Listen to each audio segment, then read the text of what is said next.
5 Stoic ways to face disappointment while staying strong and calm. Have you ever felt so deeply disappointed that it felt like your whole sense of self was shattered? Maybe it was because someone you trusted betrayed you, you failed at something you gave your all for, or simply because reality didn't meet your expectations.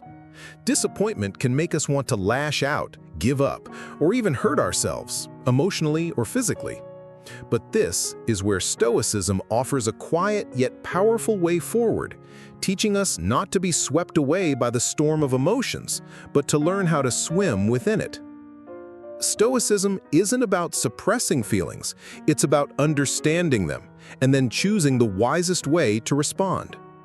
In this video, we'll explore 5 Stoic ways of thinking and acting that help you face disappointment with a cool head, a calm heart, and an intact soul. Because disappointment is unavoidable, but how we respond to it is always a choice. And Stoicism teaches us that choice is always ours. Part 1. Realize that disappointment comes from expectations. One of the most famous Stoic quotes from Marcus Aurelius goes, "If you are distressed by anything external, the pain is not due to the thing itself, but to your estimate of it."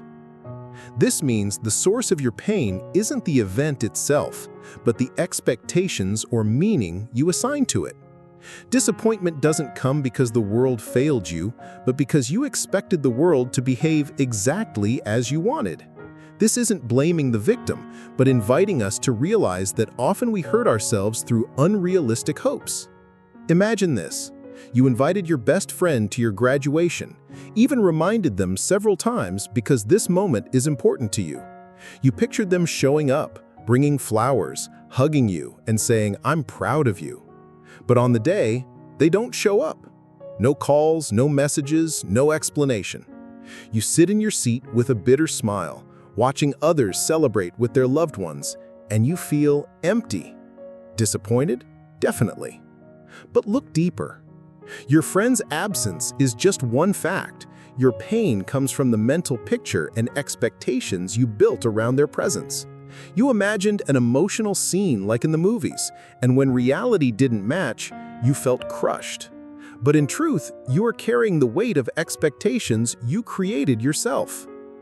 Stoicism doesn't teach indifference, but teaches wise hoping, to hope without clinging to outcomes you cannot control. In this case, you can tell yourself, "I want them there, but if not, I can still be proud of myself." This isn't pessimism, it's emotional independence, not giving away your happiness to others' actions because you know they're out of your control. Once you see unrealistic expectations as the root of your pain, you stop letting yourself be dragged into destructive disappointment. Instead, you live lighter, no longer burdening the world to always meet your hopes. Part 2. Distinguish what you can and cannot control. Epictetus, a famous Stoic philosopher, said, "Some things are in our control and others are not." This isn't just a wise saying, it's the core of Stoic thinking. Knowing what's within your control and what's not is the key to peace of mind. Most disappointment arises because we try to control things that aren't ours to control, like other people's feelings, the outcome of an effort, or even the weather on an important day. Picture this.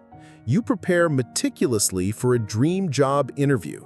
You research the company, polish your resume and portfolio, and rehearse your answers. The interview day comes and you do your best. But a few days later, you get rejected. It hurts. Your mind races. Was I not smart enough? Too nervous? Not impressive? Here's where Stoicism steps in. Instead of torturing yourself with unanswerable questions, you take a step back and ask, what can I really control here? The answer? You controlled your preparation, you controlled your attitude during the interview, you can control how you respond to the outcome. But you can't control the interviewer's decision, the company's criteria, or the other candidates. This doesn't mean you don't care about results, but you understand disappointment becomes poison when you force control over what's not yours. In Stoicism, this is called the dichotomy of control. The sooner you grasp its boundary, the lighter your life becomes. Another example, you plan the perfect birthday for your partner, special gifts, a fancy dinner, a heartfelt letter. But their reaction is flat. No hugs, no tears of joy, maybe even a small criticism. You feel crushed. That's natural.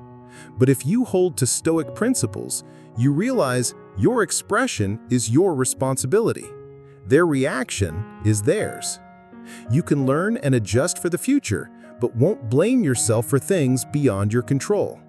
This isn't a reason to stop caring, but a way to stay sane and avoid being destroyed by unmet expectations. True freedom isn't in controlling everything, but in releasing what shouldn't be controlled. Part 3. Train yourself to respond, not react. When disappointed, many of us react impulsively. In moments of anger, sadness, or hurt, we say things we regret or make poor decisions. Stoicism doesn't mean suppressing emotions until they explode. It teaches awareness, creating space, and choosing wise responses.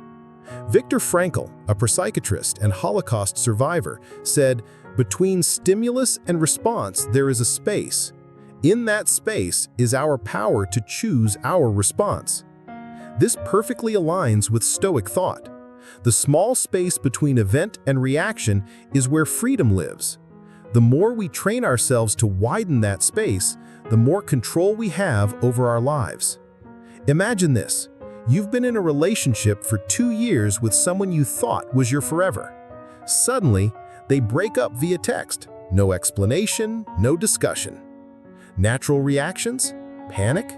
Angry or desperate messages? Venting on social media? Regretting all the love you gave? The Stoic way is to pause. Take a deep breath, see the facts clearly. I was just left. I didn't get the explanation I hoped for.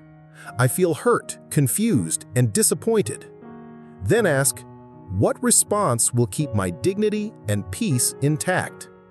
Instead of sending a hurtful reply, you might choose silence. Instead of seeking validation online, talk to a trusted friend or write in a journal about your feelings and lessons. This isn't denying pain, it's self-mastery. And self-mastery is power. Another example from work. You prepared a crucial presentation, but your boss criticized you harshly in front of the team. You want to lash out or quit immediately. But as a Stoic, you pause and breathe. You choose to listen objectively, evaluate if there's truth in the critique, and respond calmly later. By practicing this pause, you shift control from your emotions to your reason. This makes you not only resilient to disappointment, but also respected for your composure. Remember, reacting is instinct, responding is strength. Part 4. Use disappointment as emotional training. In Stoic philosophy, disappointment isn't a curse or heavy burden to avoid. It's fuel for building character and inner strength. Seneca wrote, "Difficulties strengthen the mind, as labor does the body." This means every difficulty and disappointment you face is training your soul, just like muscles grow stronger through exercise. When disappointed, you're actually practicing 3 key Stoic virtues: patience, acceptance, and perseverance. By shifting your perspective from complaint to gratitude for growth, you turn bitter experiences into emotional lessons. For example, you work hard on an important project, pouring in ideas and late hours, yet at the final presentation, a coworker takes credit and shows it off as their own achievement. Naturally, you feel very disappointed and angry. Instead of exploding or seeking revenge, the Stoic approach is to turn this into inner training. You learn to control anger, not letting it dominate you. You realize that recognition from others, though nice, is not your main source of happiness. True happiness comes from integrity and self-awareness. You might reflect, did I do my best work? Am I proud of myself, regardless of recognition? Answering yes means you've trained yourself to be emotionally independent. Over time, you won't be tossed by praise or rejection. you become strong inside, like a diamond shining brighter under pressure. Another example is someone suddenly losing their job. If they keep identifying as a failure or worthless, recovery becomes very hard. But with Stoic philosophy, they see, losing my job doesn't define me. It's a challenge to learn and adapt. I am not my failures, I am my effort. Thus, disappointment doesn't become a permanent burden, but a transition moment toward a stronger, wiser self.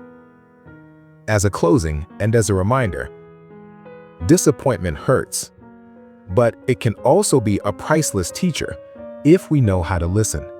With Stoic wisdom, we learn not to let disappointment destroy our self-worth or future. We learn to stay strong even when we don't always win. If you faced heavy disappointment and come through it, or are facing it now, share your story in the comments below. Maybe your experience can be a light for someone else in the dark. Together, we learn, grow, and become stronger, not through revenge or bitterness, but with calmness and wholeness.